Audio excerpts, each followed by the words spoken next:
Are you looking to become a Tier 1 operator in the gaming world? Elevate your games with Blacksite Studio Terrain.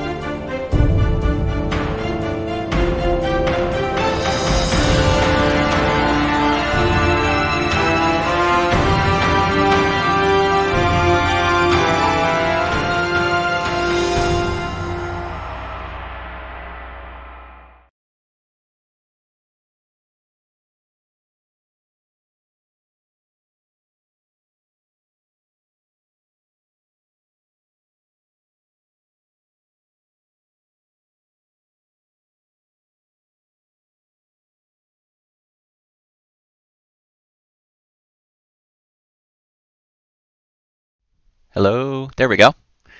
Okay, now you can hear me. Hello, good evening. Welcome to the SITREP podcast.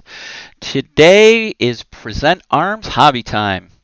I thank you for joining us across all of our platforms. And tonight I am coming to you from the workbench to work on some miniatures goodness. And tonight we have a special treat. We are looking at the War Pig right here. So, it's a resin kit. It comes from Miniature Building Authority. It was one of their latest Kickstarter, I believe. I don't think they've had another one since then.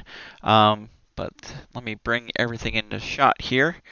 But it's a resin kit, as you can see. And then there's some metal parts as well. We have a miniature and some weapons. And there are some more weapons here. Looks like a Ma Deuce right there, if you can see it, and another weapon. And then, as a bonus, I got a mortar team. So there's a mortar team right there. Let's see if I can get it a close cam for you. I don't know how well it'll look under close cam. If I can get my right is left, left is right, up is down, down is, yeah, okay. So there it is. All right, I think the wide cam in itself is doing a pretty good job. So I don't think we need the close cam today. So give me a second, and I am going to shut that off. There we go. And that way it may be less distracting. And let me see, what do I have here that's in the way? What is here? Oh, it's the camera. Let me move that out of the way. We don't need it. Well, don't I feel silly? And it's the Rasmus! Nice lumps of resin. So, this is a War Pig. And I'm going to ashamedly hang my head because I did not do my homework as to what a War Pig actually is model-wise. Here, let me adjust the camera a little bit. Oh, no, I don't want to go up. I want to go over, and we'll come down a little bit. There, that might be a little bit of a better angle there. And all I can tell you, it's loaded for bear. There's a gazillion water cans or diesel cans, fuel cans, and supplies. So it's some kind of, yeah, some kind of something. It's hard to say. So anyway, let's start trying to figure out how we do that. I'm going to do this without instructions first to see if I can figure it out. And then we'll go from there. We'll just see how hard it actually is. All right, so we have, looks like the main chassis, suspension, and it is a nice hunk of resin, as you can see. For the most part, it's pretty clean. I got tie-offs here. Now there's a lump of resin here. Okay, so I do not want this piece. I need to grab a different piece for my Dremel. So this right here. I gotta get the sanding bit, so bear with me a minute. I'm gonna go off camera and find out what Dawn did with all my parts. Because we have redone the hobby room, opened it up, and now not only can we get our workbenches in here, but we have enough room for another game table. As a matter of fact, I will take you guys on a tour of the SITREP Podcast Studio Headquarters Workshop, Skunk Works as we like to call it. So give me a minute. I'm going to actually go to the wide angle because I can move that one around. Okay, and Let me go to log tech. Hold on a minute, guys. Bear with me. I'm going to do some quick camera adjustments on the fly here because I had it zoomed in, so I need to go out. Log tech is spelled with an L. Log tech. Bring it up. Come on. Thank you. Zoom out, zoom out, zoom out, zoom out. Okay. Perfect. All right. So now I will show you the workshop. I'm going to bring some cameras around. Hopefully I don't unplug everything. But that's the workbench, and you can see my mess there. That's the workbench to there. And then as you can see, we opened up the room entirely. That's the G.I. Joe Museum. It's only a small smattering. That is the new setup for DCS, the HOTAS system. So I actually have everything there. And then more shelves, more shelves. Dawn's paintbrush workstation, her paint station. Her game table for Destiny. And then coming back around, you can see where we're at right there. And then there's our Resin 3D printer right there. So that's the entire setup as it stands. So let's get back to the workbench and get going on a project, shall we? All right. Okay. All right, so I need to switch out my sander bit here. And I've got to do this under, I locked it into place. Unscrew this. Pull that bit out. Come on, bit. I thought I locked you. Well, oh, that's right. This one has a. Okay. And we'll go to a larger wheel. Put the lock nut back in there. Get back in there. Put that back in the piece. Clamp it down a little bit. Sorry, I'm off camera, but I want to make sure I get this tightened down. Did I lock that in? It's locked. Oh, I really had it unscrewed, didn't I?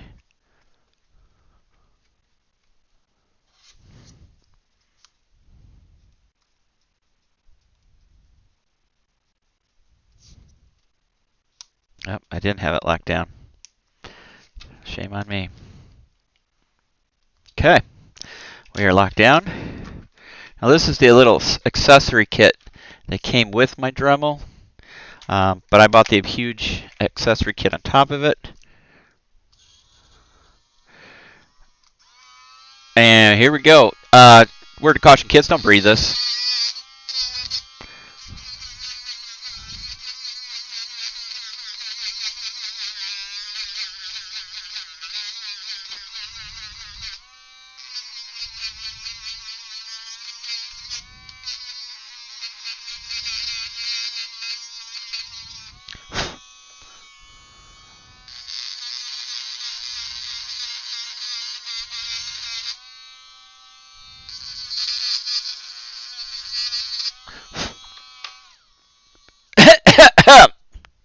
Well, like I said, don't breathe in the resin. Hey, Skoback! Welcome, welcome, welcome. All right, so we'll go here. Here's the flatbed portion. It needs a little bit of cleaning up here. I'm going to try not to Dremel it, if at all possible.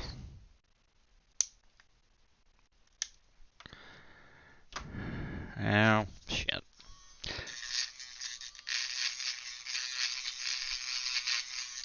I really need a respirator.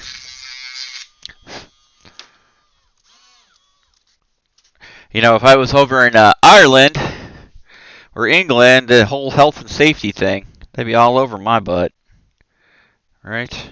Okay, so this goes like this. So it fits like this, as you can see. See, there's a tab there, and that's going to go yonder. So what's rule number 1? When fitting together equipment or a model, dry fit it first.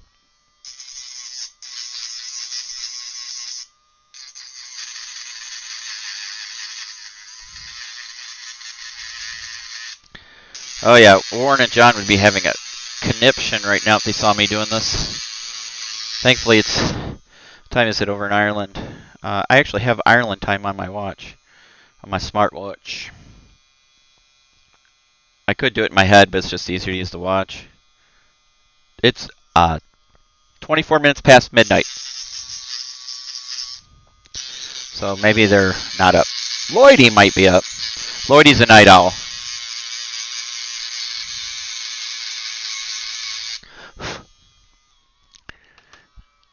Glue first, test second. Yeah, that always works. Alright. So there is that. Now there's this space back here. So I was trying to figure out what the space is.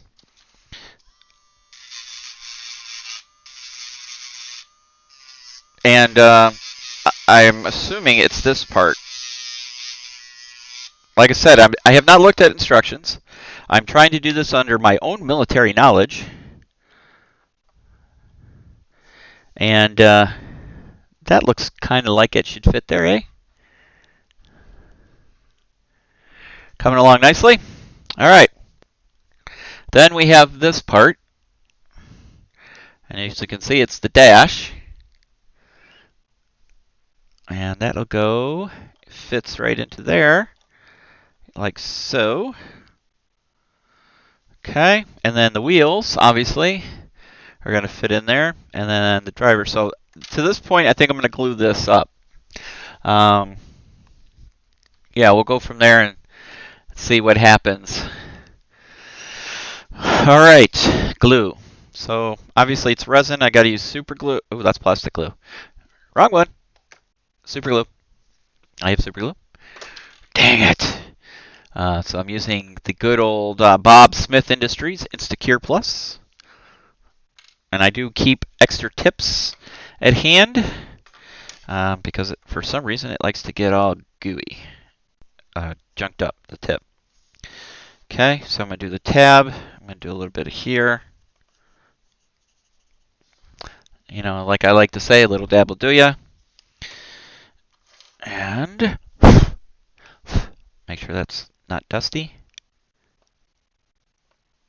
And pop that baby right in. And I'm just going to press down on it for a second. So how's everybody doing while we're sitting here?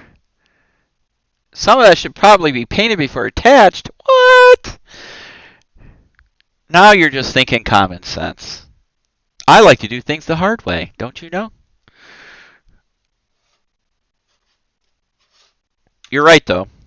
But the nice thing is, being 28mm scale, I can just airbrush the crap out of it, do some weathering, do some touch-up painting, some shading, and bada bing, bada boom. Because what'll happen is all this is going to get a sand color, desert color, obviously.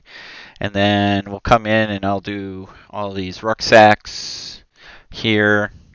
And there's netting here. I mean, it's very nicely detailed equipment-wise. It looks like there's a dragon or something there, anti-tank. I almost thought it was an axle for something, but obviously it is not. But there's rucksacks all over the place. Those need to go away. I didn't notice that before. A little resin.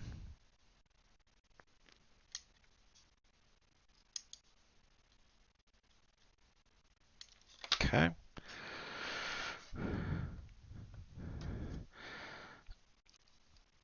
All right. Let's see. Skovek says, I ordered 124 28mm World War II Russians from Dreamforge warehouse clearance. Holy crud! 124. So they will be approximately the same points as one German. Ooh. Russians, huh? So is everybody ramping up for some good old World War II action? Battle of the Bulge anniversary is coming up. So, what, the 75th anniversary of Battle of the Bulge? I do believe.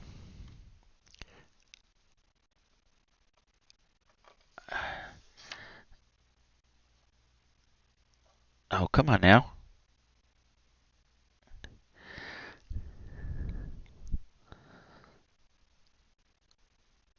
So I'm very excited. If you guys recall from the podcast from a couple weeks ago, we had Piers on from Iron Fist Publishing to talk about Northag, their rule set for moderns, and they it went up on order on PSC, and I ordered the starter set, the early order starter set.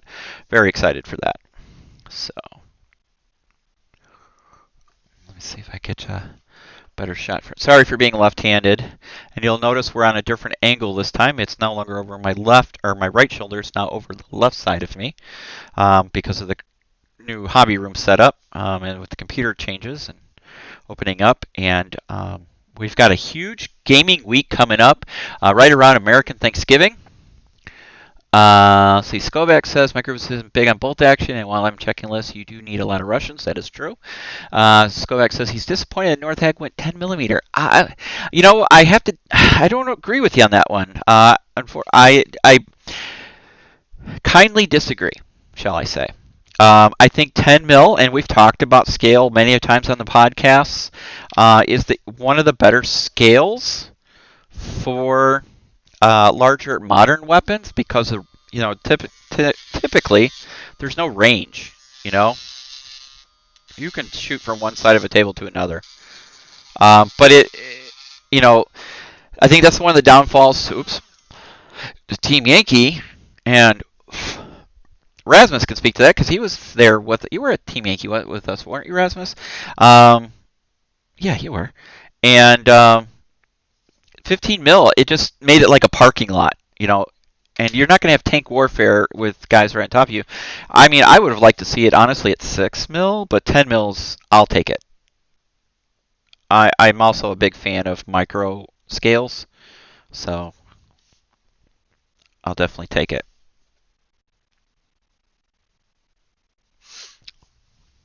It says he already owns 15 mil and 6 mil Cold Wars.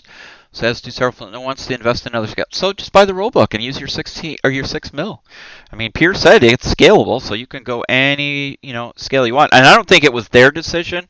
From what we were able to gather, it sounds like that was more of a PSC decision, since they're producing the miniatures. So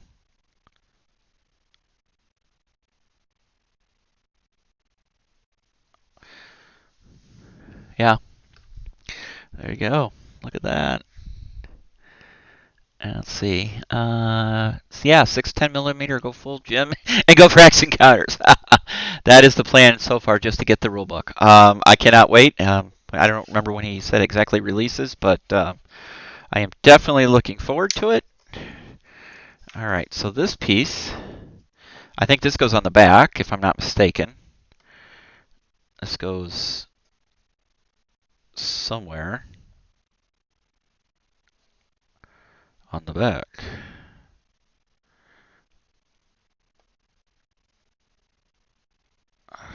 No? It looks like it's got... Does it go there? No, that would be silly. All right, well, let's put on the wheels, and we'll go from there. Okay. All right, so I got to cut all these wheels off this resin. It's a lot of resin.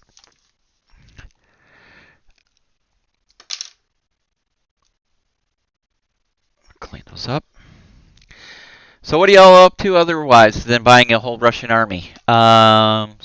Shipping sometime in the spring from what the PSC. Okay, well, it really was an early order, wasn't it? Yeah, it was a good price for the whole kit and caboodle at this point. So, what you guys got coming up for gaming wise? Like I was mentioning earlier, we're gonna have a huge gaming week in a couple weeks around American Thanksgiving time, because our friend Gaz from the UK is coming over to spend the week with us and experience an American holiday, American Thanksgiving, I should say, because obviously England doesn't do one. So he's coming over to spend a week with us, and Dawn and I have taken the week off as well, and we are going to do some serious gaming while he's here. And other touristy holiday stuff. So we're literally looking forward to his visit. Printing Russian tanks are said ordered in. Excellent. Game night tomorrow night, so hoping to get some games in. Excellent. So I'm assuming you're playing Bolt Action then?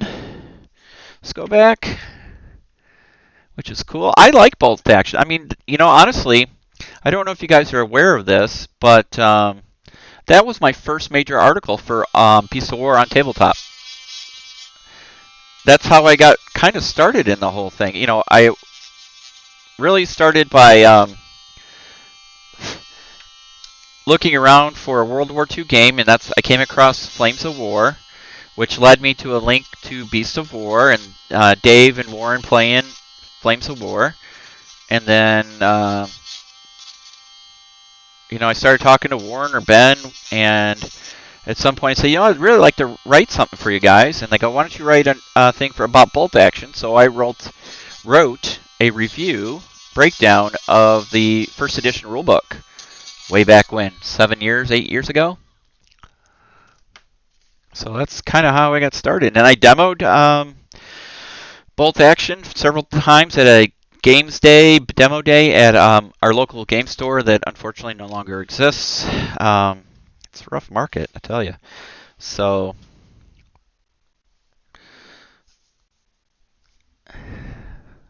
but I like Bolt Action. Now I know it's a World War II based game. I would not say it's a World War II game per se, because I do have my issues with some of the stuff from Bolt Action, namely the weapons. And it's meant for fast play, and for anybody to pick up and be able to play and not have to worry about being a rivet counter. So I totally appreciate that fact about it. I guess I should have sprayed those. Yeah.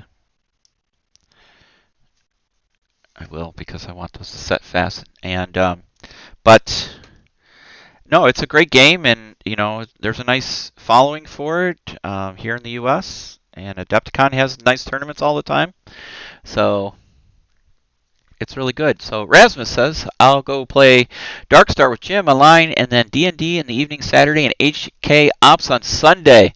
Woo, you got a full weekend there, Rasmus. That HK Ops is looking really good. I was hoping Jim would pop in tonight. Maybe he still will, but I was hoping to get some input from him on HK Ops. But I think it looks amazing. And let me pop some spray on that. And, we're going to work on the presentation a little bit when he's more comfortable running it. But it's really good. Rasmus, so you enjoying it so far? I'm trying to remember what your character, his main. Oops, I want that rough spot on the bottom. His main skill set is.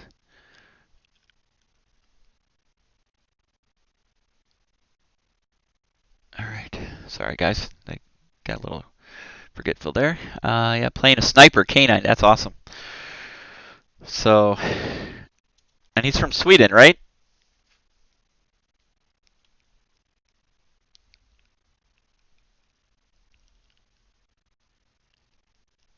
Greenland. That's it. Okay, Greenland. Okay.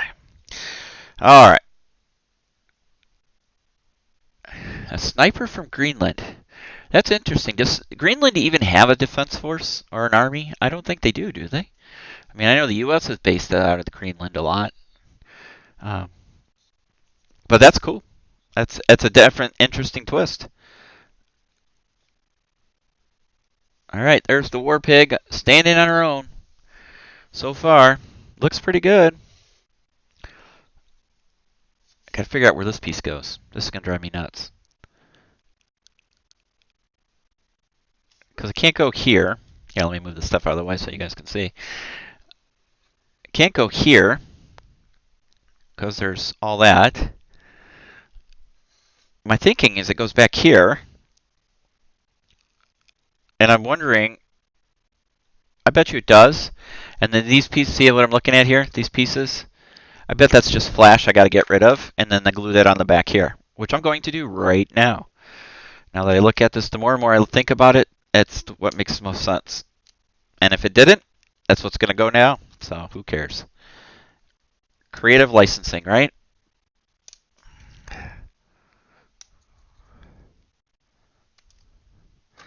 Sand that down a little bit.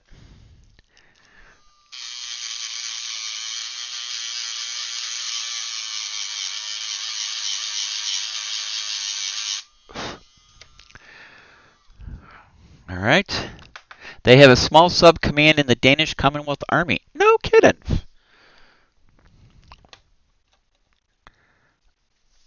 Yep, now it fits beautifully. All right, perfect.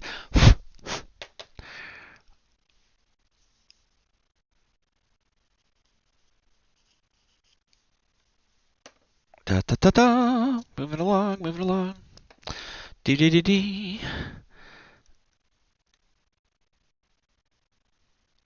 I like it. It's a nice, hefty model. They move on dog sleds. How cool is that? All right. Nice. Look at that. Boom. Boom shakalaka.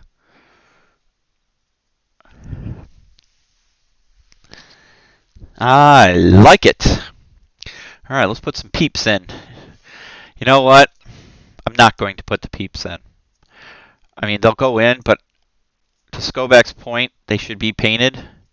Because, you know, if you remember back to my Razor I assembled, I had a hell of a time painting the driver and the front seat passenger, the commander, team lead, and I just kicked the camera again. Boy, I am just, sorry guys, not paying attention worth a darn tonight.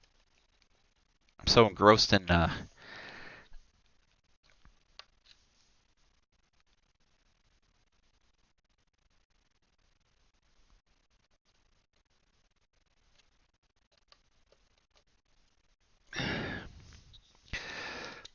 we go.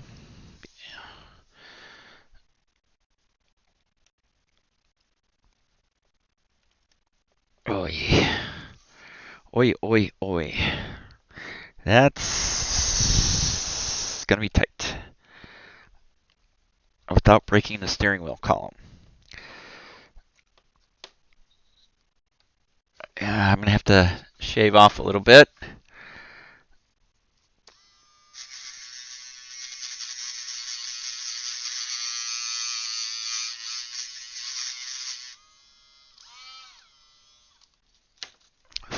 All right. Oh, you know, it'd help if I was paying attention, dumbass. And take that off.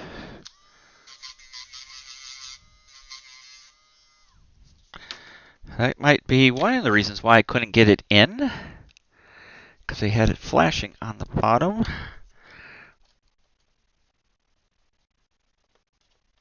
Oh, come on. All right, I don't think there's a difference between these two guys because they look identical. Now I can't get it out. There we go. But to be on the safe side, we will try it.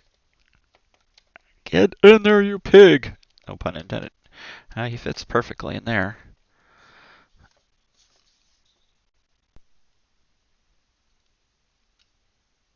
Sorta.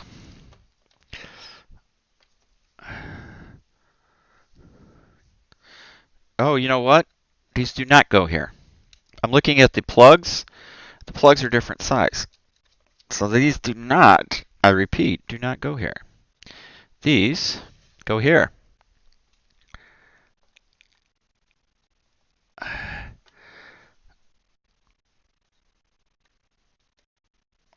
Like so.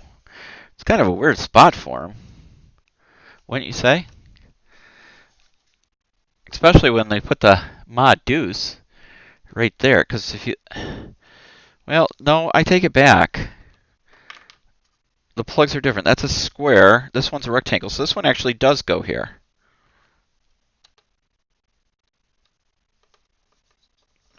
Right?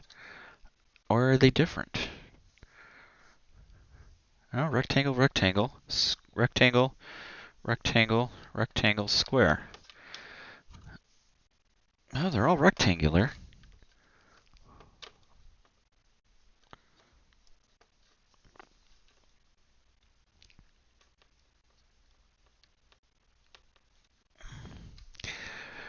But yeah, this one fits right there, like so. I mean, but you have this guy here, who's the gunner. So he'll stand up here on the tank, or the war pig. But yeah, that fits there. Let me pop these other seats off real quick.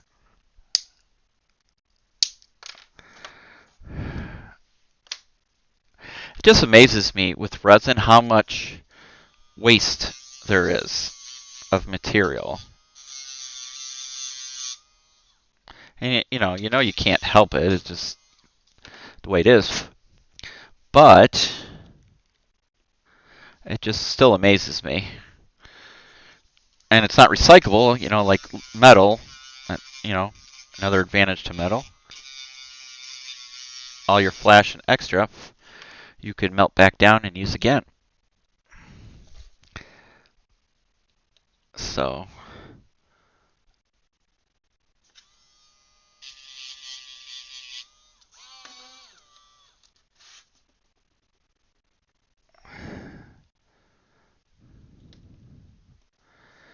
that's interesting.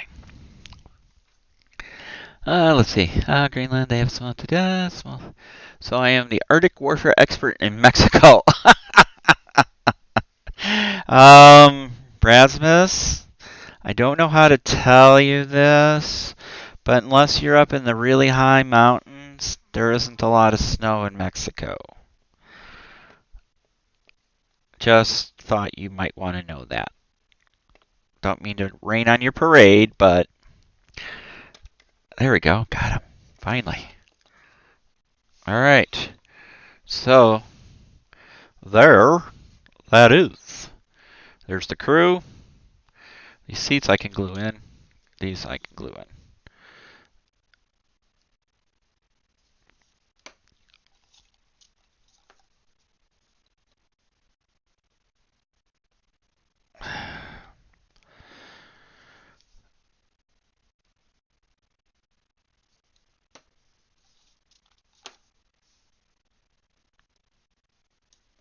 Okay. The crew seats are glued in. Whew, getting there. Let's see. So, well, if you take a PMC job, you go where they send you. This is very true. This is very, very true.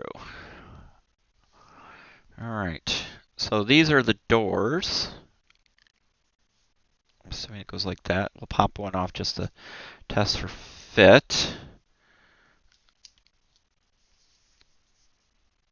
So Skoback, what is the next major iteration for bolt action? Any big changes coming out? Any big campaigns?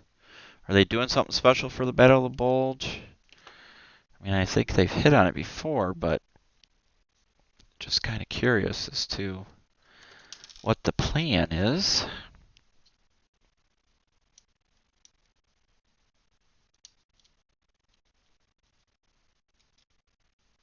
You know, it was.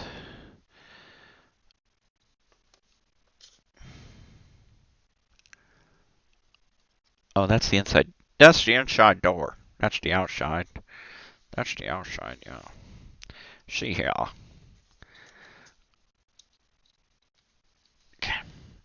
So this, I'm assuming, is this the inside or the outside? It's hard to tell. I want to say that's the outside. I might have to look at how these pieces go in here. Let's see. Wrapping up Korea still, which most of my area doesn't do. That's a shame. I was kind of excited for a different bit of, a little bit different bit. You know what? I'm a dumbass. I freely admit it, because this is a half door that goes like this. Dinka dinka dink. See?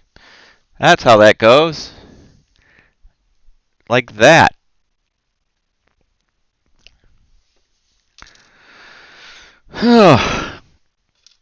Alright, I can put the pintle mount in though. That's a lot of resin on that thing. Holy moly. Because I got the mashed unit, which because I had to. It's mashed for God's sake. I grew up watching that show, you know. So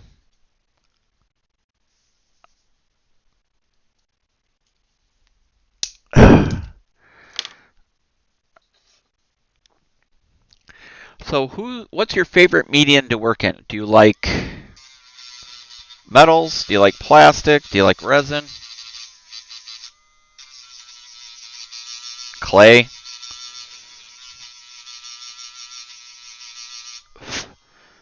3D printed? Gosh darn it. Turn off, thank you. Pintle mount. It's going to go right there.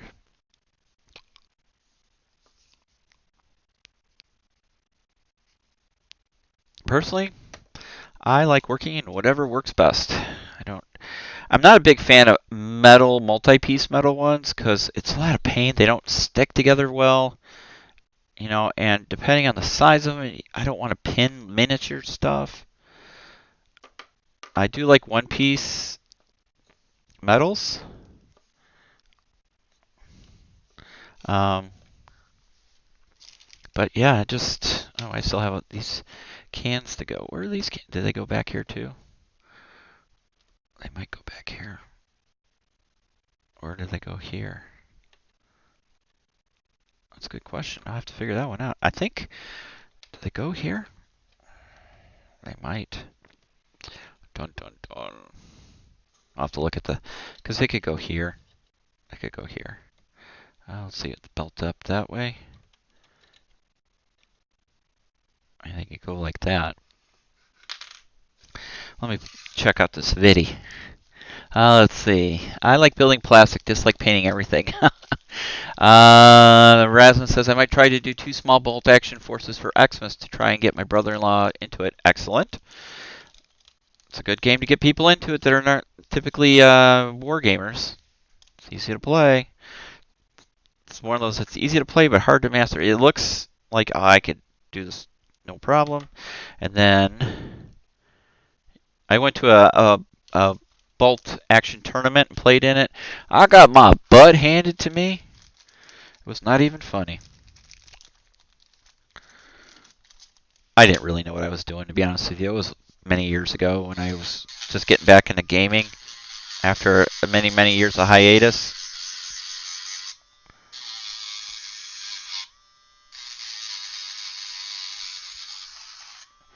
Sorry guys, I'm doing all this stuff off camera and I'm like setting up the camera and I got this nice angle. Alright, Mr. Gunner, it's going to go right there, like that. Warpig's coming along nicely, I have to say. Goes together nice and easy. Let's see, Rasmus, plastic gives more custom options, but I do also love my resins and infinity metals. Okay, so I love Carlos to death. I think Carlos is a great guy. We really like him. He's a friend of ours. Him and Dawn get along extremely well. They got that whole European kiss thing going on. And I love the US Ariada. But man, sometimes those miniatures are hard to put together. Again, I don't like pinning. But, he swore up and down they will never make anything but metal miniatures, which is fine. I think they are extremely beautifully detailed. And I love that game. It's unfortunately, there probably is an audience for it. I just haven't found it. Like I said, with our local game store dying out, we just don't have a good place to play. We have the room here at our house for a small gaming group, and we're thinking about hosting game nights, for a gaming group. Because we could probably have 10 to 12 people in our basement, it's a finished basement, and play easily. Have game tables set up and have a game night. So, we want to do the same thing with RPG. So, yeah, I do miss gaming. I think this one goes here, if I'm not mistaken. Well, there's this one, and then there's this one. There's a metal one. So let's take a look here. boy, there's a lot of flash on that one. Let's clean that up. See that? I don't know if you guys can make that out, but there's a lot of flash on that one. It happens.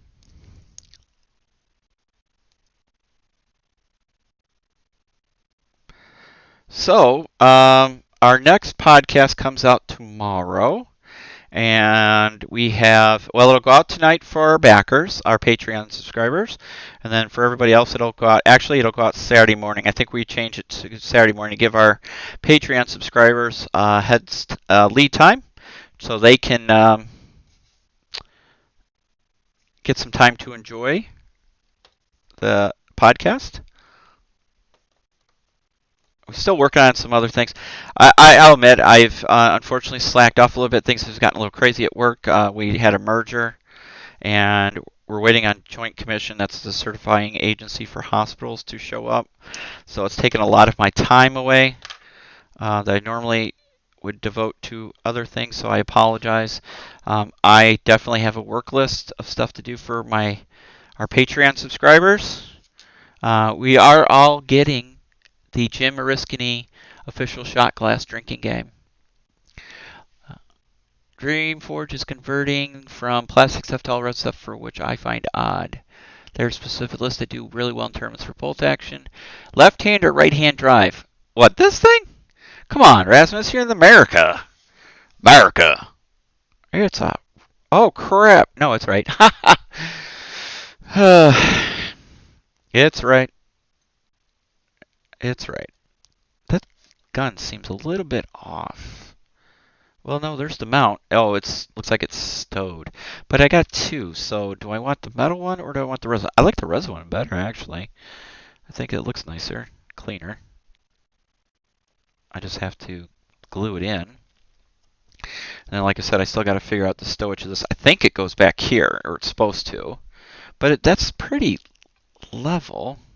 I don't know. I'll look at the picture, because otherwise it's got to go like this or something, you know, or down here. Oh, man down, man down. Modus.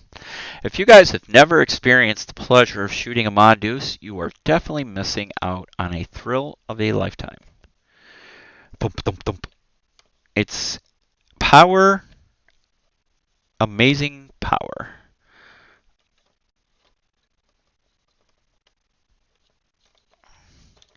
My favorite, though, is what's the 40 millimeter grenade, automatic grenade launcher.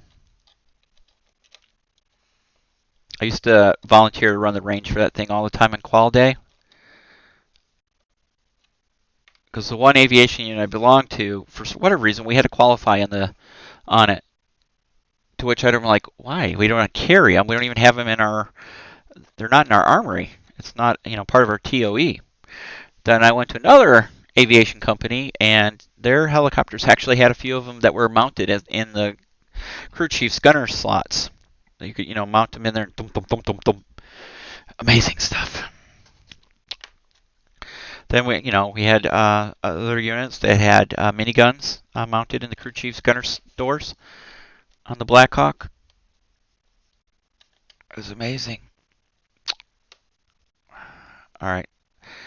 I'll have to make a command decision how I want that to go.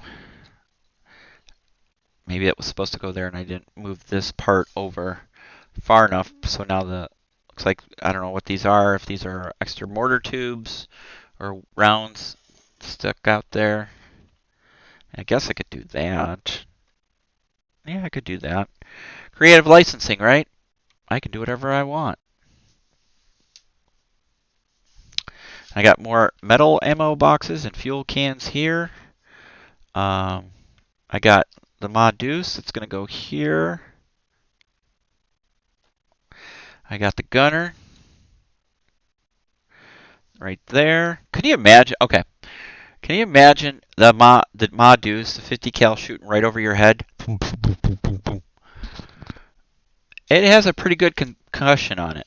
So, all right, let me catch up on some comments here. they're specific. Let's Dreamforge doing that. Left. What is the criteria for qualifying on an automatic grenade launcher? Well, the criteria is, can you put it within the range? Honestly, what happens is when you're on the grenade launcher, whether it's the automatic one or just the 204, the underslung, you have these practice rounds. It looks like a standard round, but it's blue and it has orange powder in it. And then you have downrange different targets, like you know, I need to put it through this window, you need to put it through in this spot, and as long as you hit those areas with the orange powder, you qualified.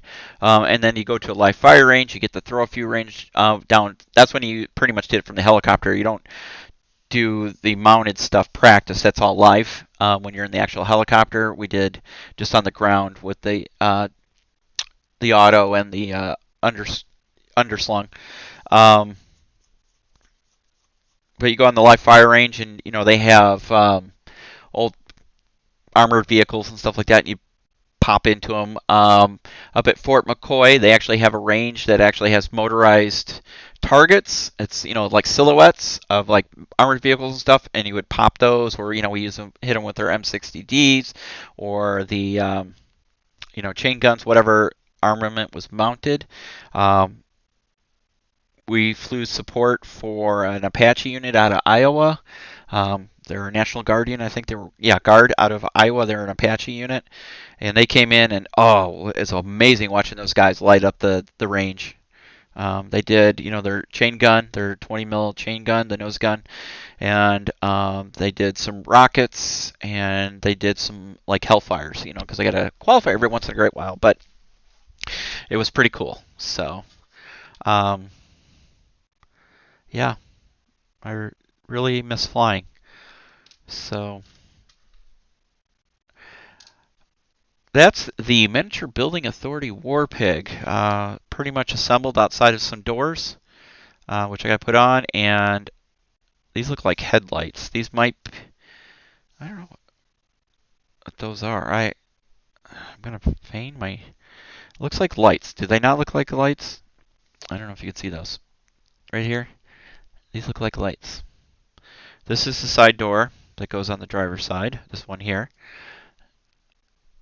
That'll come off. That's the steering wheel, obviously. That'll go in right there, which will be a tight fit because he's really close to that steering column. But we'll get it to work. Yeah. You know what? I'm tempted to kick up the airbrush and let's prime this baby. I can prime everything. Oh, why the hell not? Let's prime it. Let me see what I got hooked up. I do have the Awada hooked up. So we'll let that come up to pressure. I do have primer. Not much left.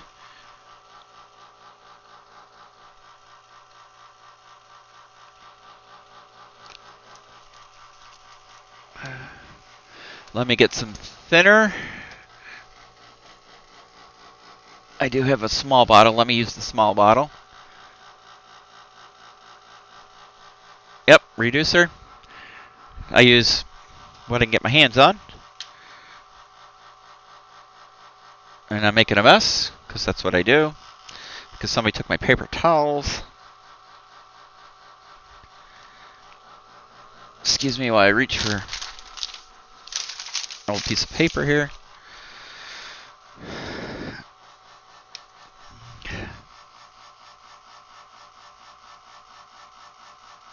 Throw some in there. Grab my paint. Give it a good shake.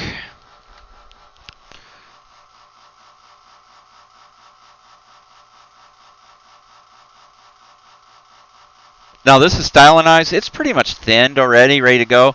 But I do like to thin it down a little bit more, just to. I think that was it.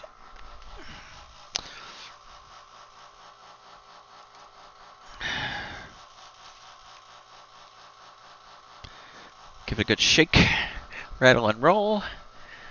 Really think there should be some kind of barrier on the driver and co-driver's seats. You think so? I'll have to look at the instructions in case I'm missing something here. Shaking up in primer.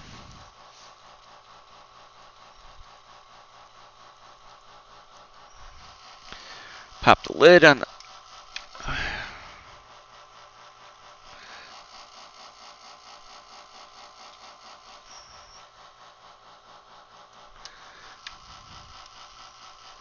ba-ba-da-dum. Do-do-do-do-do.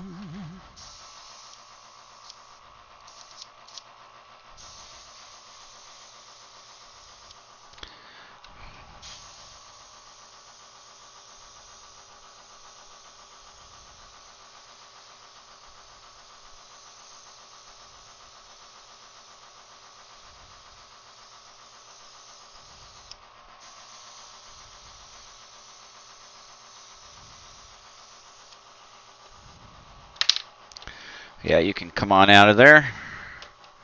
You guys can come out as well. Let me take them out. We'll still prime them in the same color. I think it's going to get the neutral tan-ish color, if you will. Oh yeah, that's in there good.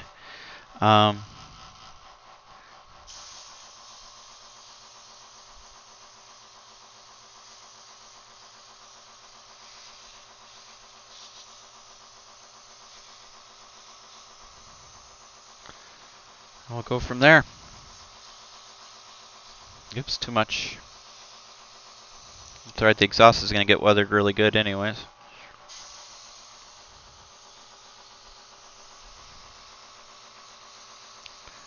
Finger control is the most important. Thinning your paint and finger control for airbrushing as far as I'm concerned. That's my humble opinion.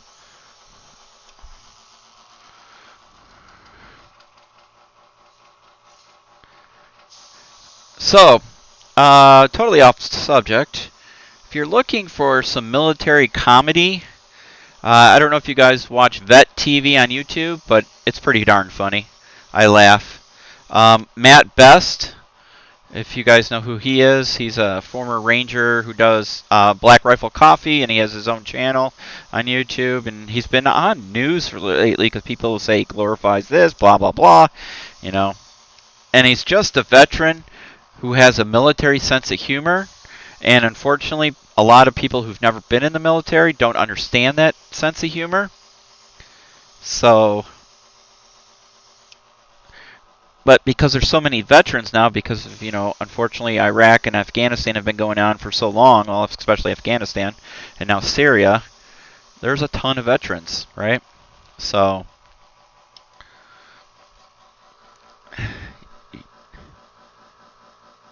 let's see. Gee, did I tell you my father-in-laws were in the 82nd, late 60s, and just avoided being deployed? No kidding. Wow, a fellow paratrooper, All-American. How cool is that? Next time you see him, tell him thank you for leading the way for the rest of us who came afterwards in the division. And see if you can find out which unit he was with in the 82nd. And Skobek says, didn't realize Badger had primer in that color. Oh, yeah. Yeah. Actually, I didn't even buy this color. It came in the Adepticon swag bag several years in a row. That's why I have so much of it. But it's a great base color, and the primer goes on nice. You know, and I'm just trying to get into all the nooks and crannies here without overspraying too much.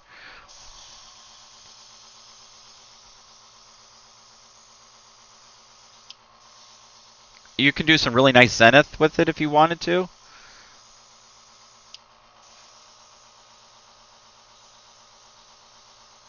You know, another person, if you're looking for some really good, I think he's still on Kickstarter. Rasmus, you might know, or Skobek might know. Our friend, oh my God, he's gonna kill me. Anarchy Model Stencils. He does those stencils. Brian. Brian has another Kickstarter now for our next set of stencils, and you can do some really amazing effects with them. So, if you're into airbrushing and need some really awesome effects, definitely check out his stuff.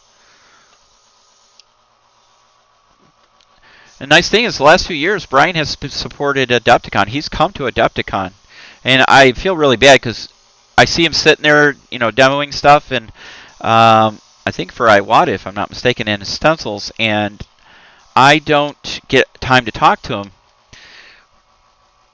So, and I feel really bad about it because, just one of those things.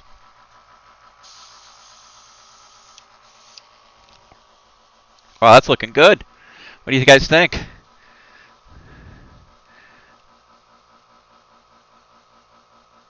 My Adepticon swag bag had a German Army Gray primer. Oh, nice. Very useful. Very useful. Can't go wrong with that one. Still got plenty of primer here. Let's prime up these guys while this is sitting so I can... So I bought this LED workshop light, because of the one I originally... he just went flying. The one I originally wanted was like a panel light, and the store I saw them at was sold out, so we ended up getting these workbench lights.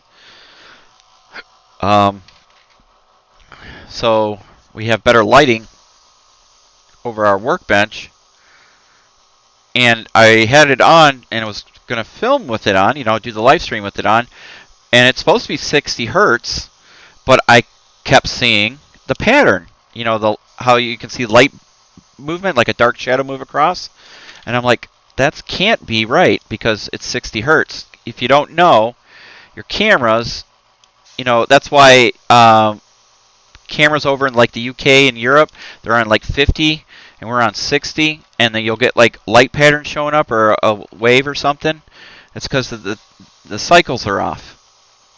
So I'm like, well, that can't be 60 hertz or my camera's off. One of the two.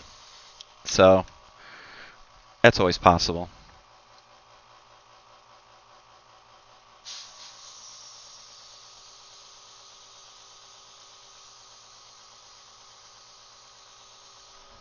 Sorry guys, I'm totally off camera. I'm not paying attention to what I'm doing.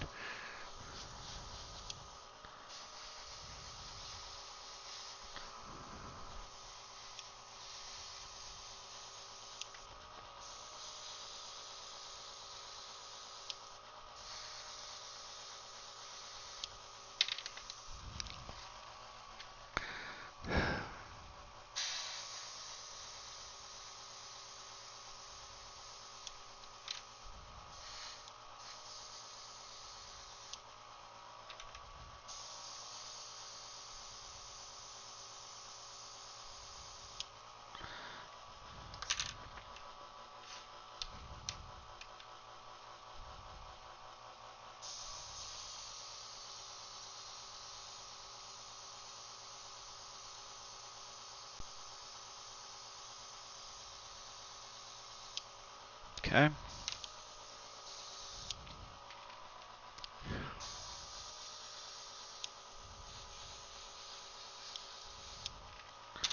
All right. So we got that. Let me check up. Looking good so far. Thank you. Appreciate it.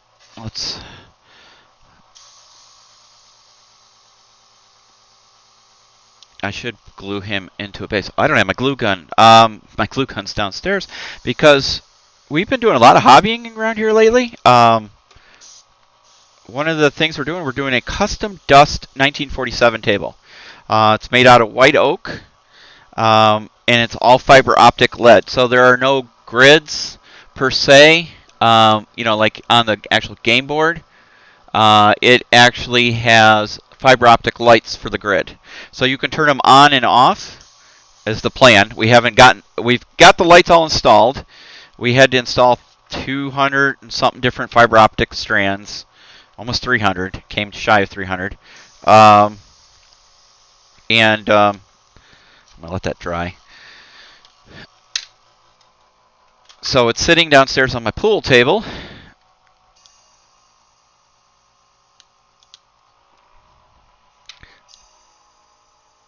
And we used the glue gun to secure each light strand in.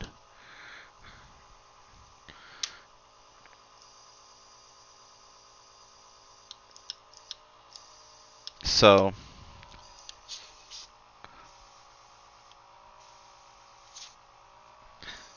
so I'm just cleaning my compressor here, or my airbrush. But so eventually, once that's done, I got to go back over and use some PVA and secure each spot again, and then flip it over, and then I've got to painter's tape off the wood because it's unfinished at this time, and we're going to use sculptal mold to build terrain, the terrain, and then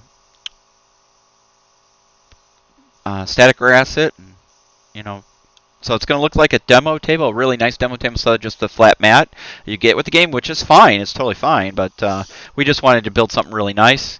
It's for our gaming group, but we're doing it because our friends Greg and Alicia from Dust USA are good people, and if they want to use it for like Adepticon, if it turns out right and they like it, then obviously we can go that route too. So I love this cleaning jar. I never had one before. I always just sprayed into a cup or something, and I'll tell you what, it actually does a really nice job. You wouldn't think it was that big of a deal, but it does. The one thing I don't have that I should be having, good English, is an ultrasonic cleaner. So I'm definitely going to order one so I can get this all cleaned up. It's going to soak now. Turn that off. Put that away. Close that up. Airbrush cleaner. Is that reducer? Yeah, I got all this reducer. I need more cleaner. Yeah, no back spray. I have to get the workbench signed up now that the big aftermath of the house move has been settled in. Yeah. I think I've only painted a handful of models since June. Rasmus, you're slacking. Slacking. Alright, so I got the guys painted up. I'm really tempted. I'm going to do it just to show you guys on camera the detail on these figures because I'm going to paint them up anyways. So I'm going to grab some wash, and I am just going to do a quick shade wash so we can bring out some detail. Red tone, army painter, military tone. We'll use soft tone. That should be plenty. And I'm just going to use one of my cheapo brushes.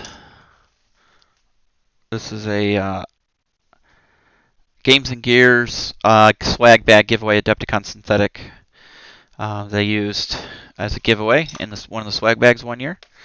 Like Games and Gears brushes. I know some people don't prefer them for whatever reason, and that's fine. It's, to each their own. I have some dirty, nasty water there. That's all right. Just grab some paper. Because I'm not doing a lot of painting today. I'm just going to throw some on him so we can see what the detail looks like. See him okay? Yeah. I probably should use a broader bristle brush, but that's alright. This will work fine. And I'm putting it on pretty heavy, so it brings out as much detail so the camera will pick it up.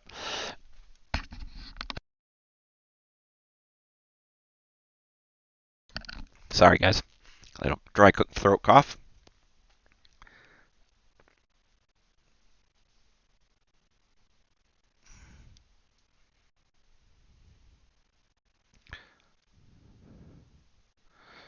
As you can see, these are really nicely detailed.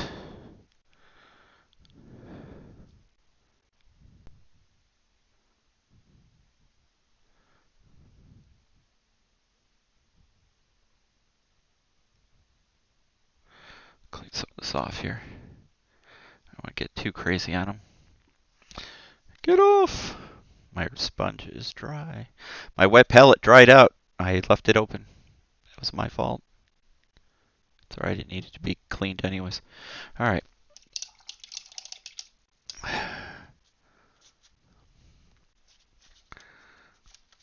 And I just use a regular household sponge for my wet palette, so I just put some water in, a couple drops of bleach to prevent mildew, mold, And you're good to go.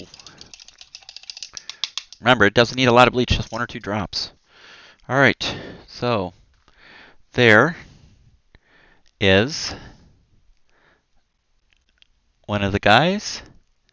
Not too bad, shabby looking. Nice detail. They'll paint up nice. Let him dry up. All right.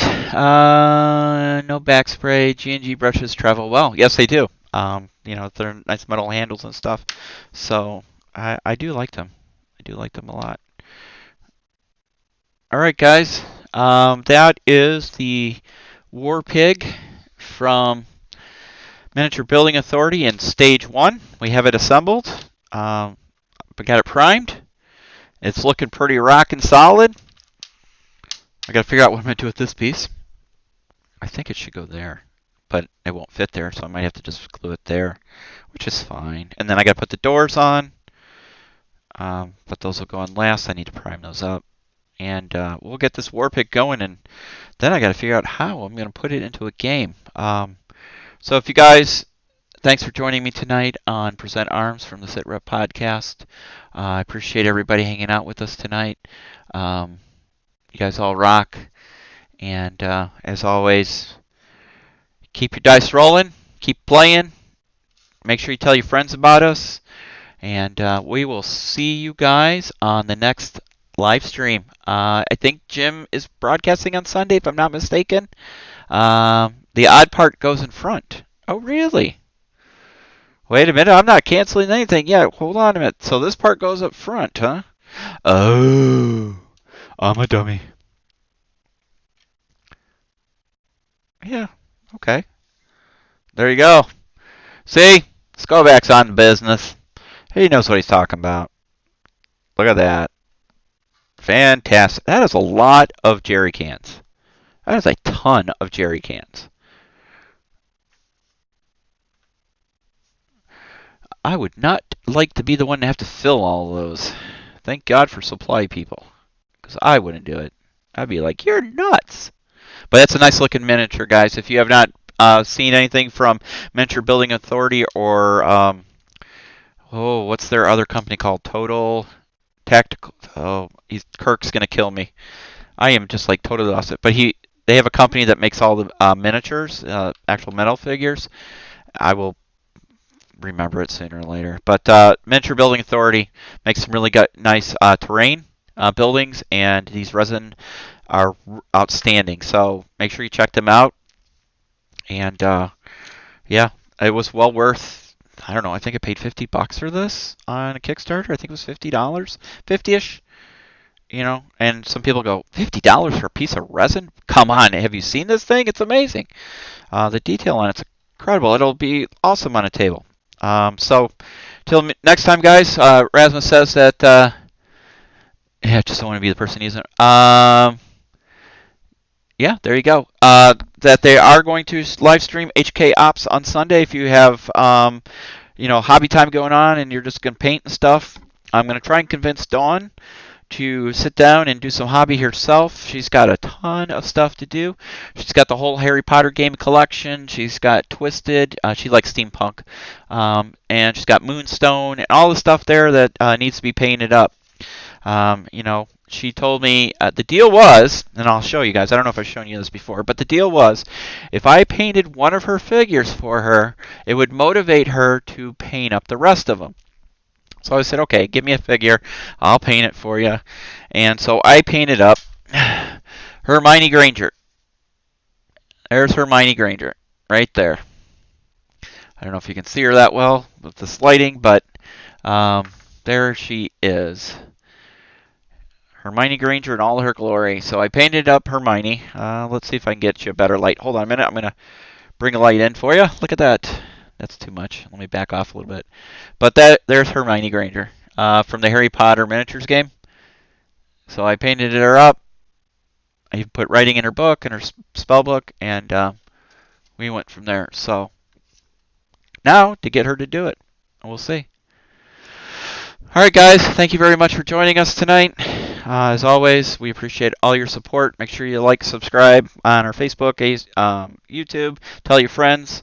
We are getting close to 100 followers on our Podbean cast. We're at 300 on Facebook, and I don't remember what we're on Twitch, but we're getting close. We're climbing slowly but surely, and we're ready to ramp up some gaming and get some good videos going out. We talked to Tim, as you'll hear, and from Footsore Miniatures, and we might be doing some work with him to do some video and stuff for his modern stuff. So take care, guys. We will see you in the next episode.